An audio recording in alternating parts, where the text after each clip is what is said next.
And we are live. Welcome, guys, to an episode of the Evolution Podcast. Today, I've got a special guest. We're going to be discussing everything about music. Now, most of you might not be big music fans, which if you're not a music fan, I think there's a problem here. But I've got an expert with me here. We're going to talk about rock and roll. We're going to talk about, and she's going to be educating me on the rock and roll scene because, this is something I got to learn about. So, Britt, if you want to go ahead and introduce yourself. Sure. I'm Britt Berliere. I am the creator and host of the podcast Rock and Flux, and I'm happy to be here today. So thanks for having me. Interesting. So what was the inspiration behind starting the podcast? I've been a music lover really since I was a child. My dad was in different bands when he was younger, so I pretty much just always grew up around that. And I actually went to school for music business. They actually do have majors that you can. There are some universities that have music business majors. So I went to Drexel University in Philadelphia that has a music industry program. And I studied that there, graduated and worked for some record labels, but decided ultimately that I didn't want to do that from a corporate perspective. And I guess like in the true way of the spirit of rock and roll, I decided to kind of do my own thing, which is this podcast that I've created and a website, and just focus on the music that I like and that I want to share with other people. Interesting. Okay, so it looks like we had a side guest that came in there to your dog is actually yeah, she's right there. What's her name? He's a boy. His name is Millhouse. Millhouse. Okay, so Yeah. Millhouse. Okay. Yeah. All right. No, the reason why I ask is because my girlfriend's made me into a dog fan now. So now I'm a big fan of dogs. But so you went to school for music, basically to learn about music, and you said, okay, I don't want to do anything in the corporate scene. So now, what are you doing per se? For those of people who aren't familiar with you, what are you doing per se in the music scene? Well, really, honestly, I just do the podcast and the website. So it's actually a side project for me more than my main source of income. I'm a digital marketer by profession. So it actually parlays itself into what I'm doing with the social media aspect and things like that. But it is a side project and a side passion project for me, essentially. Interesting. What part of digital marketing do you focus on? All the annoying things. So like customer data and personalization on websites, things like that. So interesting. So I know we want to talk about music, but this is interesting. So in the sense, it's the personalization on data on websites. What does that entail? So I'm probably not allowed to give too much away, but basically I work with companies to say they have a website, right? Most companies do nowadays. And you want, when your customers come to your website, to have a personalized experience, right? So especially in the B2B world, companies that are more focused on business to business transactions, they have a harder time than your consumer driven website. Something like, any brand that you would typically buy from, you're probably experiencing personalization when you come to their website if you've purchased something for them before. And when you look at the statistics, about 75% of consumers expect some level of personalization when they're coming to your website.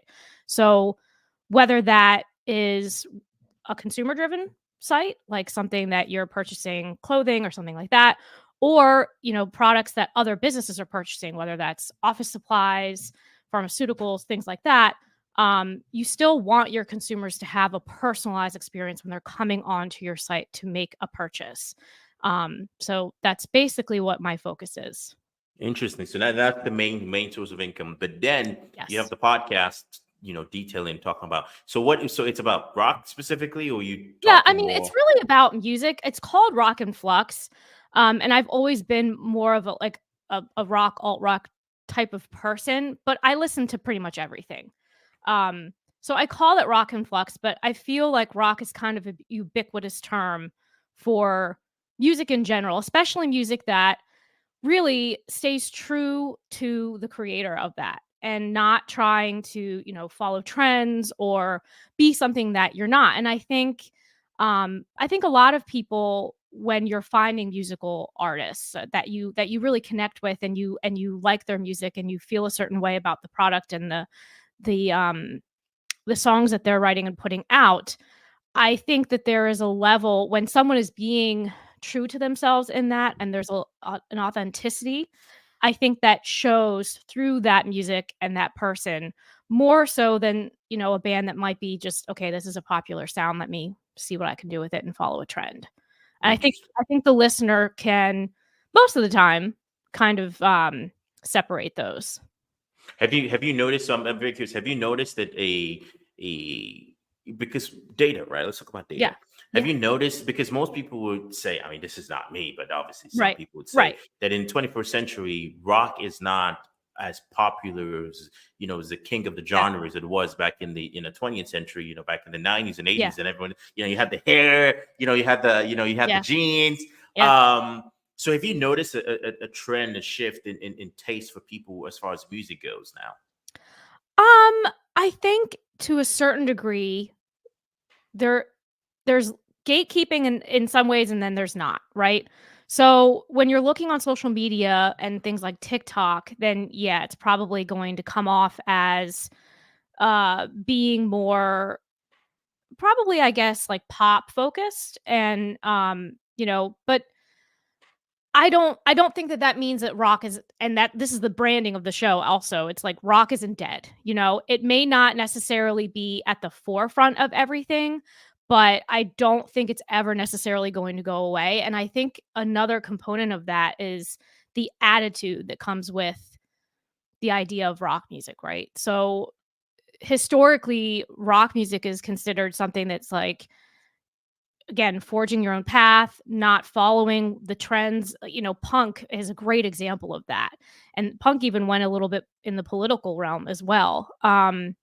But so while it may not be outwardly as popular, I don't think it's really necessarily gone anywhere. I think in some ways it's become a little bit more of a legacy focused genre, but there are some great newer bands that are coming out that are putting out, wonderful material. You sometimes just have to like look a little harder for it. Interesting. So, what do you? So, as far as like the demographic that or yeah, I would say demographic of people Mhm. that listen to rock, are we looking at more early late 30s, or are we looking like people like 14, 12 year olds like yeah? Everyone.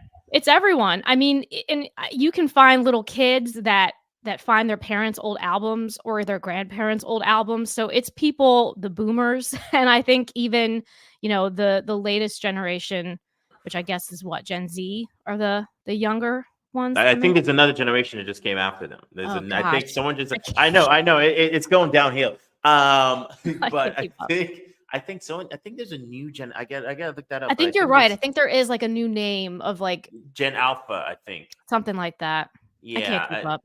I at first it was like the lost generation, which was Gen Z, and then it's Gen Alpha, and I was like, Yeah. ah, that's it, it's game over. It should really Yeah. Gen game over, but well, that tells you about the future right there. Yeah. But we could go down a rap. Are Yeah. you a millennial or are you Gen Z? I call myself an elder millennial because the millennials, I feel like were put in 2 different buckets based on Okay. when we were born, you know what I mean?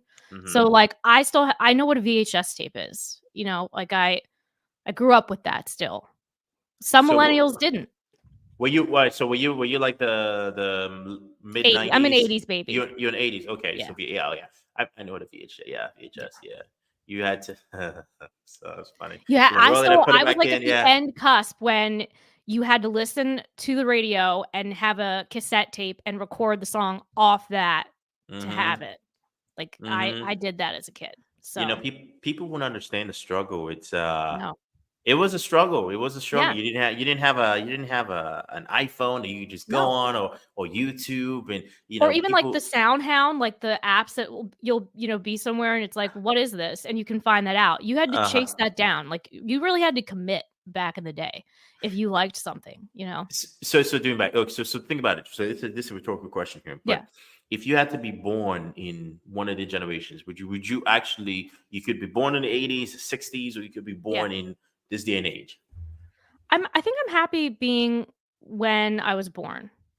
If anything, I could even say, like, it would've been kind of cool to, like, be a little older in the '80s because I think that music is so I like '80s music, I always have.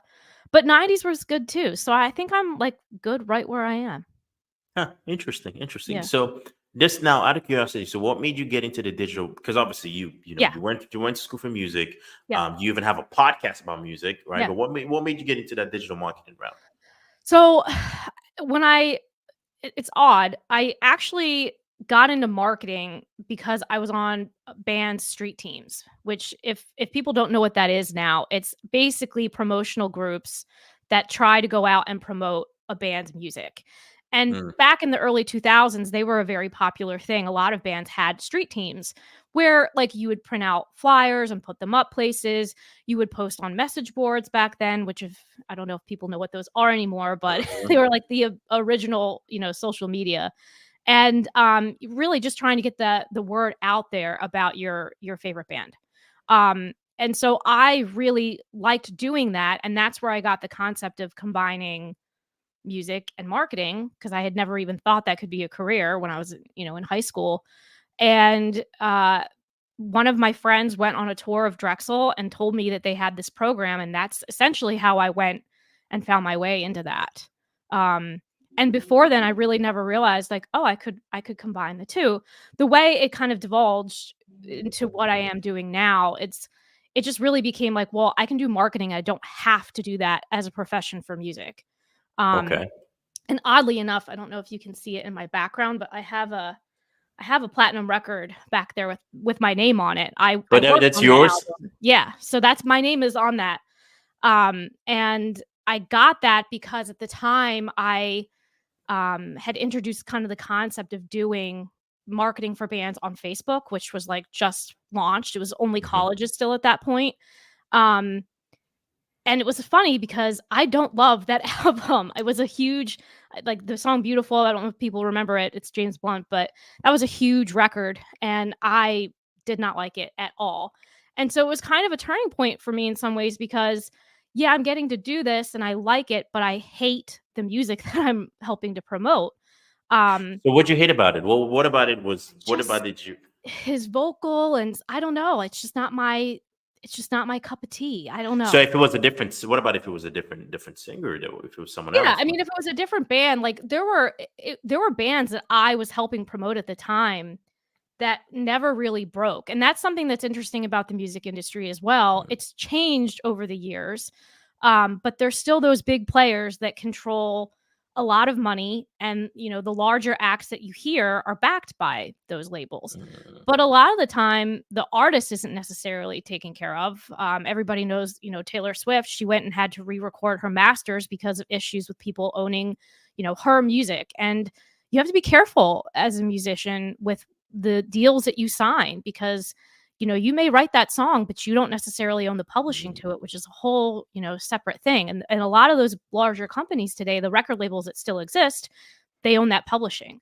And essentially mm. they can, sell a person's music to a movie or whatever else, and that artist has no say So in who's the what winner? Who's the winner in that situation then? Because going back to label. the Taylor Swift, yeah, the label. But Yeah. going back to the Taylor Swift situation, was it the label? Because I remember it was a guy. It was Someone's it like was it a was. guy. So in her situation, it was a guy that owns a different label and he was like a manager, but he owned a record label that had originally released her earlier material.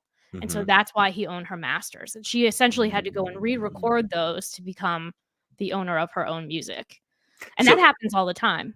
okay, so walk me through this. Okay, so they own the rights to the song, right? Mhm. In the sense that they Mhm. can resell it, but then they pay you a royalty, right? Like If it depends because now you're not selling physical copies of CDs or, vinyl Mm, all the time.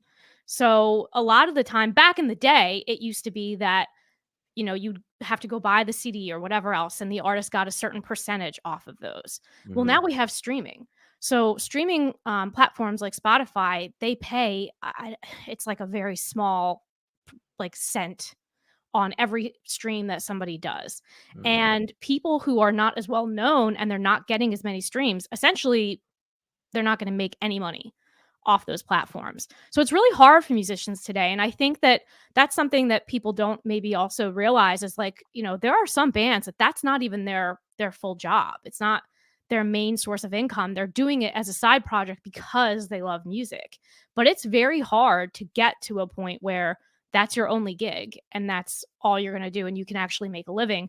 And that's why, people try to press vinyl, they try to sell t-shirts, they try to do all of the things with merch because that's going to be what actually puts money in their pocket. So, for people who are music lovers, go support the bands that you like and make sure that you buy their merch, and try to buy their music in some capacity because they're not making a whole lot from Spotify and other streaming platforms.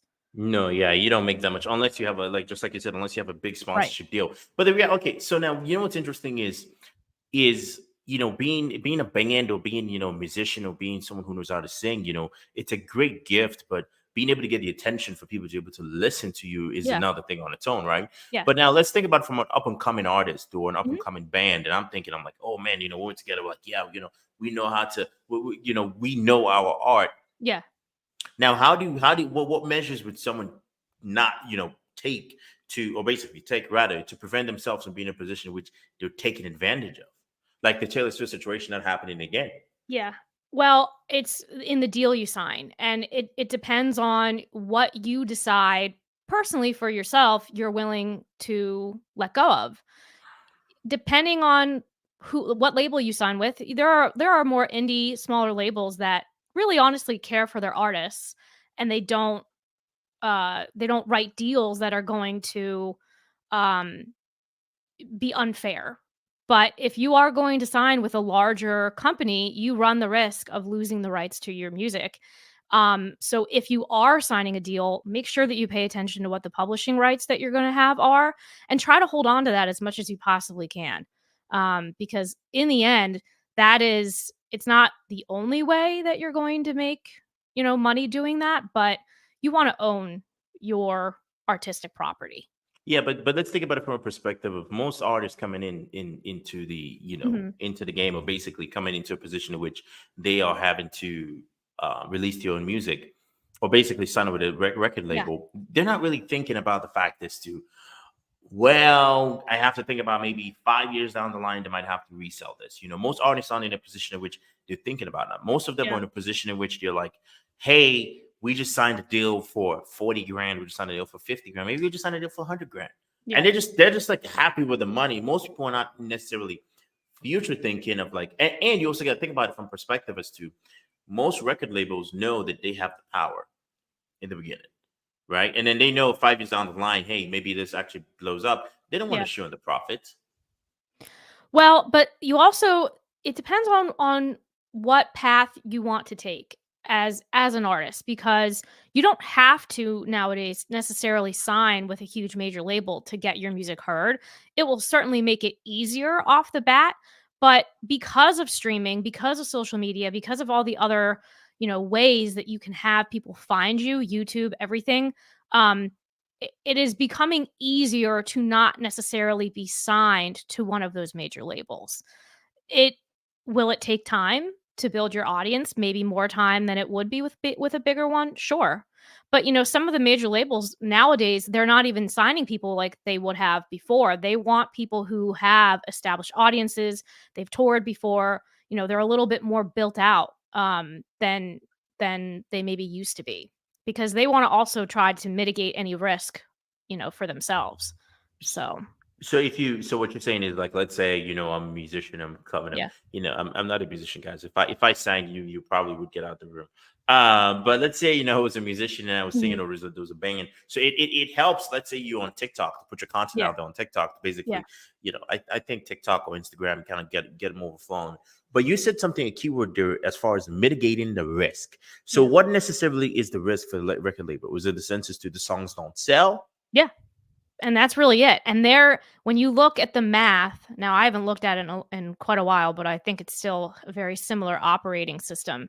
Only about 1 to 2% of the actual music and bands that labels put out will generate profits for them. The rest end up getting dropped. Okay, okay. It's Let's let's crazy. let, let's say those numbers again. So only 1 to 2%. Okay, so I'm thinking about it from a perspective of, as Yeah. a, I don't have a record label yet, but I'm thinking about it from a perspective of, from a the record label perspective. So if it's only a 1 to 2% odds of succeeding, that means only 1 or 2 out of every 100 artists that I sign will make me money. Why do it? Because they make a lot of money off those people. And then the rest they can drop. That's in the contract. So, Oh. yeah. And I mean, I've noticed firsthand because like back with the James Blunt thing, that was a big one. They if the label's willing to support the artist and pump money into that project, it likely will do well. So they're Mm. not putting their money behind everybody. Like they may sign a band, but they'll put it out. Then if they're not promoting it too much, they don't really spend that much on releasing that, and then they just let it go and move on and drop the artist. And So how do you, I'm very, very fascinated. So how do they go about promoting a new, because you know how you don't know about an artist and all of a sudden Mhm. they're just going viral, they're everywhere. Well, How do they nowadays they want you viral on TikTok, oddly Mm, enough. It's not even like it's not even Spotify. TikTok is the biggest platform for finding new music and releasing music and gaining hit records, which is odd because Universal just pulled all their music off that platform because they don't like how much money they're making off it, and interesting. they But couldn't get to a deal. So why is TikTok such a big deal in the sense to, I think it's why just the people like that. I mean, it's the biggest social media platform right now, right? It's the most popular. I think it has the most users. And people really like video, and it lends itself to music. It goes hand in hand so perfectly. Think about even like if you post a reel or something like that, and maybe you want a song for it, you'll scroll through and you can find something, and that's how you find new songs too. It's Mm, interesting for me too, because like the kids, like we were talking about, is rock dead? There are kids, like high school kids, that find older music because of TikTok. A few mm, years ago, it was there was that guy skateboarding, and he was listening to Fleetwood Mac. And a bunch of kids who had never heard of Fleetwood Mac, for whatever reason, that video went viral, and now they like Fleetwood Mac. That is a beautiful thing, right? Because mm. it's allowing them to find something that maybe they wouldn't have otherwise found. And I think TikTok does lend itself to that, because you could just be searching for something that you want, that you think goes with that video that you're, creating, and it allows itself to kind of like you make your own music video.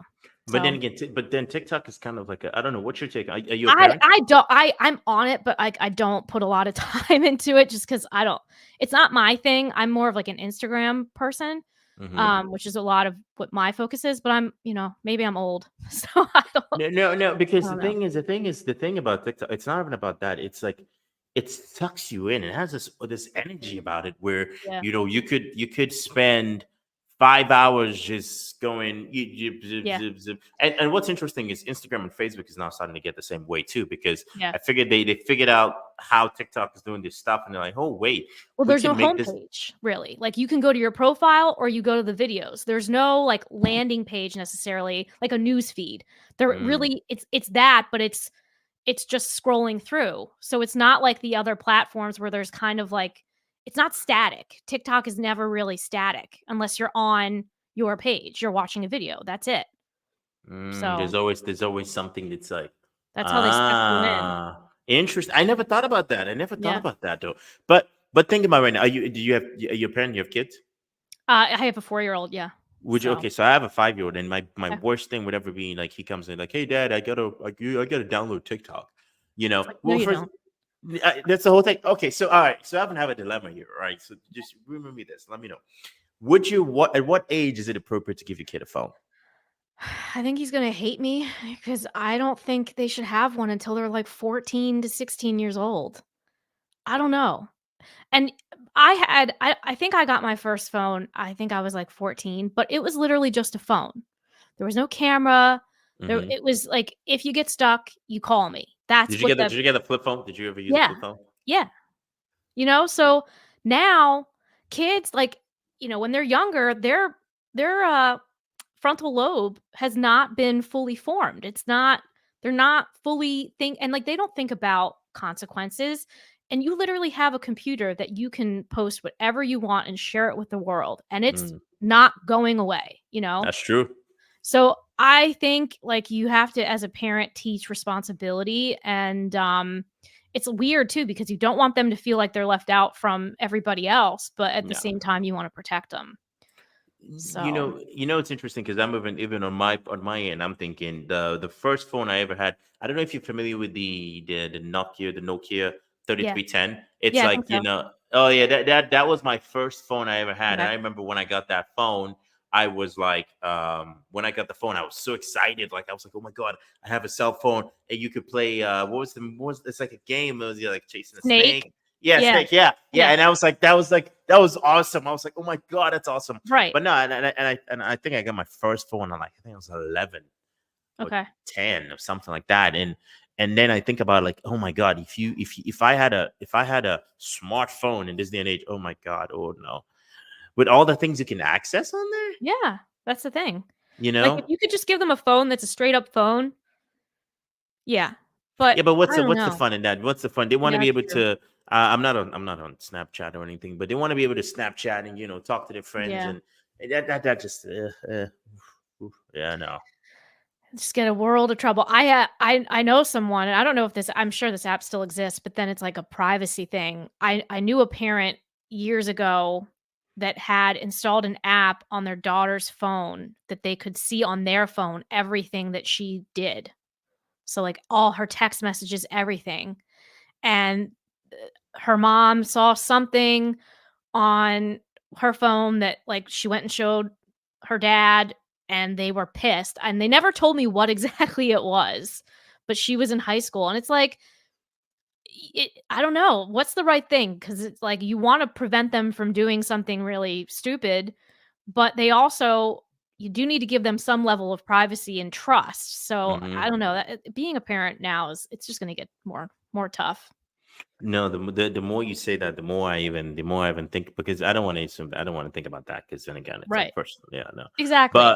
But I'm even thinking about it from a perspective of, just it's just not even that. It's just more of the perspective of, you never know who else is being able to track your kid. You That never too. know, what information that your kid is being able That's true. to give out. And what the funniest one is, when parents give their kids their phones, the actual phone, and the kid Yeah. makes a purchase. All right. And then it's like, wait, that's so it's like, and I think also, just, it takes away, because you become just think about it right now. When was the last time you actually ever looked at a map?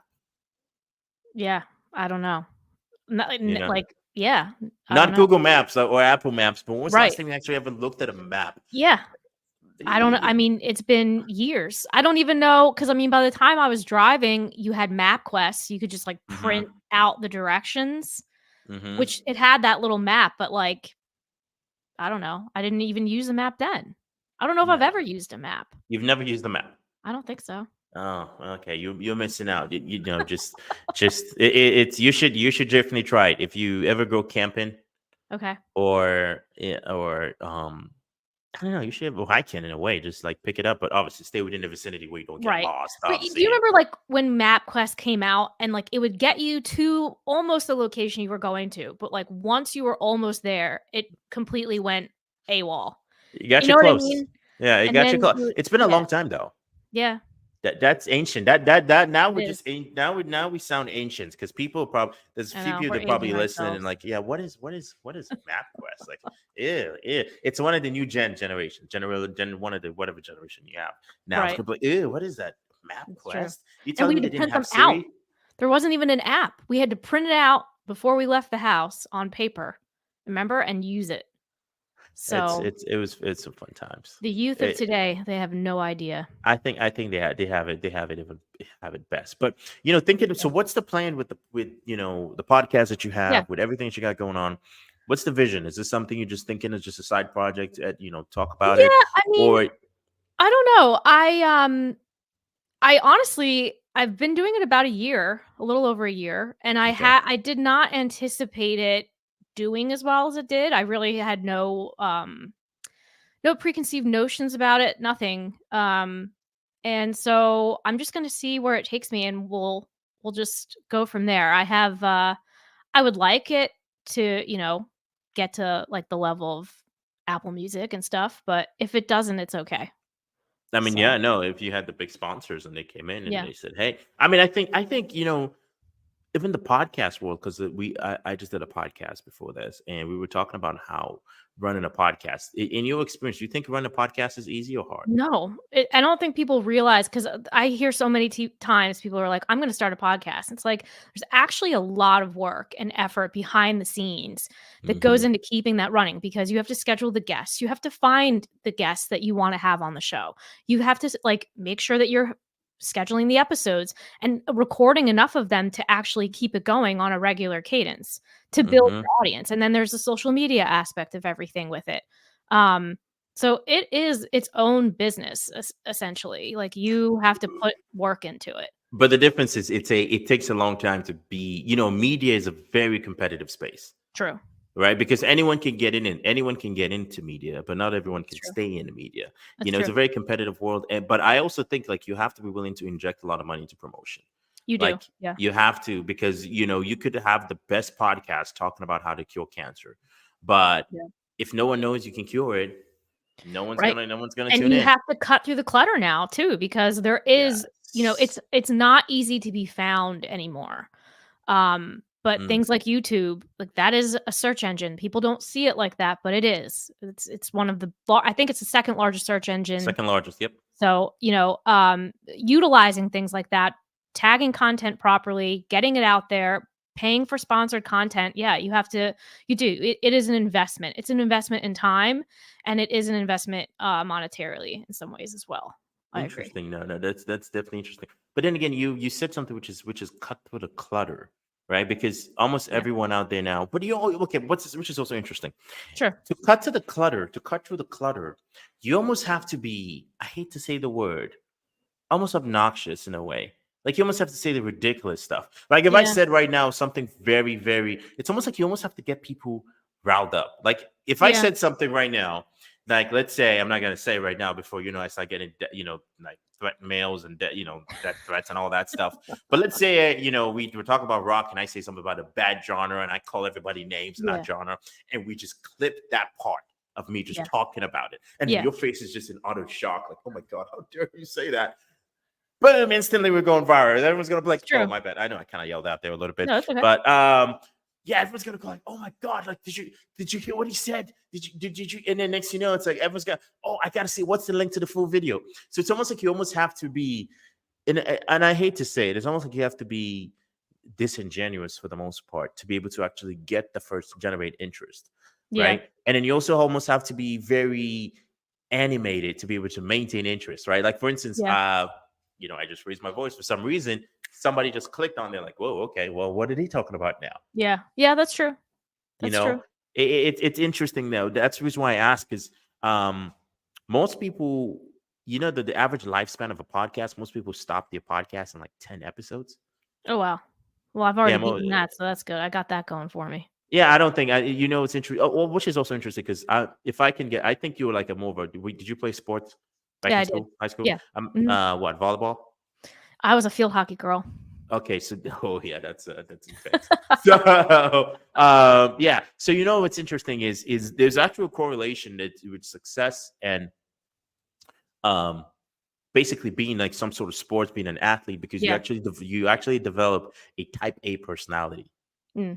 Because I just like this, just based on this podcast right now, I can go like, boom, she's type A. Yeah. You wouldn't be wrong. Yeah. Yeah, yeah, I've done But, enough of these things.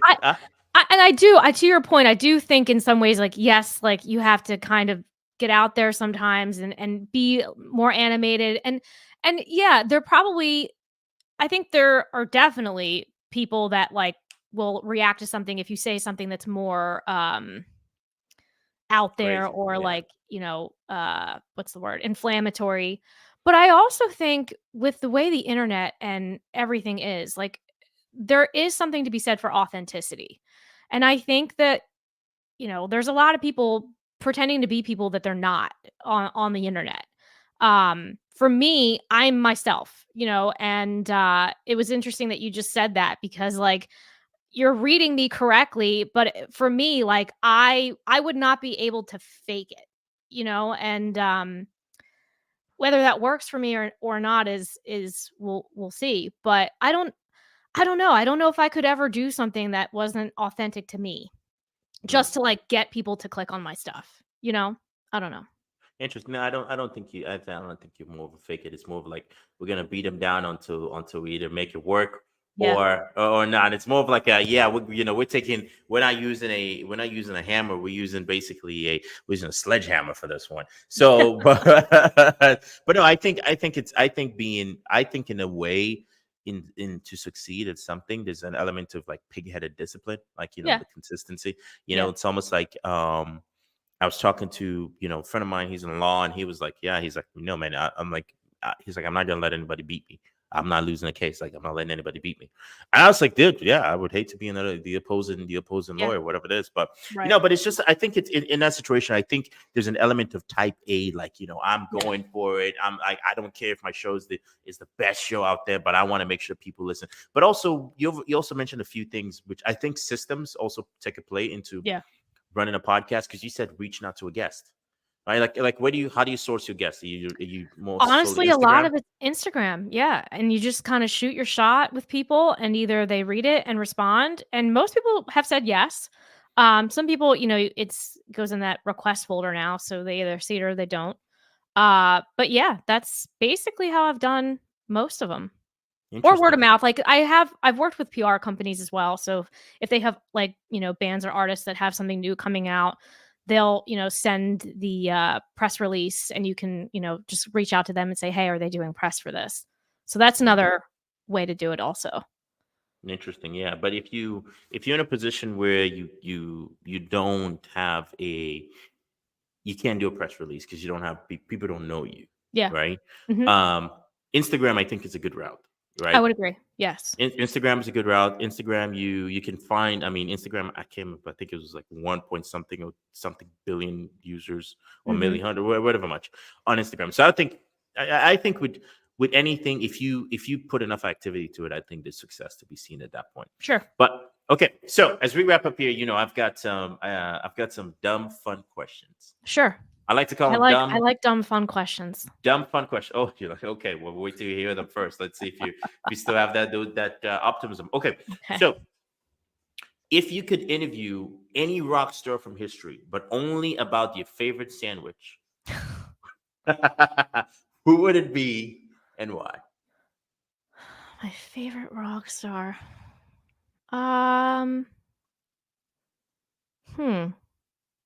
There's a few options. I think anyone who knows me would probably figure I'm gonna say Billy Idol. Why? I've liked his music since I was, like, 5, and I just love the attitude that he used to have in the '80s. I thought, like, that to me is, like, rock and roll. It's what So rock and so roll, like, and he loved he just did it because he loved it. His parents and everyone said, "You're never gonna make it. You're not gonna be able to do it," and he did it anyway, and he did succeed. So I like a good success story like that. And he's mm. always just been really honestly himself. Like that is him. Even to this day, he's in his 70s and he still is the same way. So But if yeah. you could interview him right now, would you reach out and actually? About it, people have told me you should just see. But I don't know. I haven't had the guts to ask him yet. It's a simple, just I know. yeah. It's I okay. know. So that's question one. Yeah. Two, have you ever confused a guitar pick with a potato chip while snacking and podcasting? No. No. I can't play guitar, so maybe that's why. You can't? No. I No? can play piano and I can play drums. I cannot play guitar. Okay, all right. Well, So, that's okay. So we'll make it a little bit more of a next time, make more of a drum question. okay. Do you think rock music sounds better when listened to upside down? I don't know what that means. No? My producer writes this, so just an FYI. So In what instance would you be listening upside down? Like, I guess if you're on the couch and, like, you put your head down from the I told you the pillow? questions. I told you we're gonna be. I You told you the did. question. It's fine. I gave you the full warning. I like goofy stuff. It's good. No, this is awesome, dude. This is awesome. So what's next for you? Where can people find you if they want to work Yeah. with you? So I'm only blah, blah, blah, mostly on Instagram, Okay. Rock and Flux IG, because for whatever reason it wouldn't let me just do Rock and Flux, so there's a little IG in there. Um, We are on Facebook. We're on YouTube. We have a visualizer. I am starting to release more actual like video episodes, like full interviews. So I'm going to start doing that. I've been getting complaints that I don't. Spotify, any of the streaming platforms, you can find the podcast. And yeah, that's essentially it. Rocking Okay. flop. All right, guys. So the links are going to be in the description and also on the pinned comment as well. So definitely click the description box and definitely go ahead. And if you want to listen to some of what what she talks about, if you want to listen to her interview that she's going to be having pretty shortly with her favorite rock star. Yeah. But That'd be or you cool. want to just go and tell her to go ahead and basically go ahead and reach out. Definitely Yeah. links are going to be in the description. If you're watching on YouTube, I always like to say, please don't forget, hit the subscribe button, hit the like button. If you're on Spotify, give us a 5-star review of Spotify. And again, thanks again for everyone being on. And like I always like to say,